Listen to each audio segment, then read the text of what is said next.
तर अशी होती माझी मुंबई टू दिल्ली फ्लाईट. हा या जर्नीचा सेकंड व्लॉग. नमस्कार, मी सायली जाधव. मावशीकडे रात्रीचं जेवण पटकन जेवून रात्री 10 वाजता कॅब करून पोहोचले स्ट्रेंजर थिंग्सची 5th सीरीज पाहायला सलीलाकडे. असं तुम्हाला वाटत असलं तरी असं नाहीये. सलीला ही माझी school friend plus bench partner. आमच्या शाळेत असताना 12 जणींचा ग्रुप होता आणि तो अजूनही आहे. तर त्यातल्याच एकीच्या लग्नासाठी आम्ही दोघी व सलीलाचा नवरा म्हणजेच रोहन आम्ही तिघेजण निघालो आणि छत्रपती शिवाजी महाराज टर्मिनलला आलो.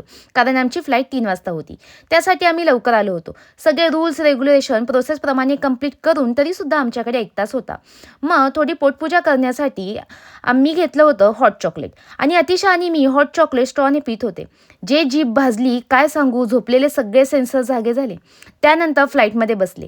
ही फ्लाईट माझ्यासाठी खरंच खूप खास आहे. कारण फ्लाईटने हा माझा पहिलाच प्रवास. आजपर्यंत विमान नेहमी आकाशात उडताना पाहिलं, पण आज त्यात प्रवास करायची एक वेगळीच एक्साइटमेंट, थ्रिल पण वाटत होतं.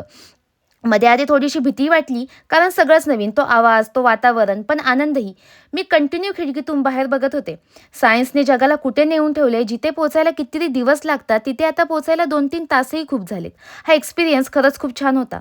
फ्लाईट लँड झाल्यावर बाहेर फ्लाईट ठेवताच एवढी थंडी वाजायला लागली, की वातावरण सांगत होतं वेलकम टू दिल्ली. त्याच्यासोबत मास्कही वापरावा लागला, हे वेगळं. मग एअरपोर्टच्या वॉशरूममध्ये थोडे फ्रेश झालो, कारण त्याच्या पुढे अजून 2-3 तासाचा प्रवास होताच. मग आम्ही आमचं पोहोचणार होतो फायनल डेस्टिनेशनवरती.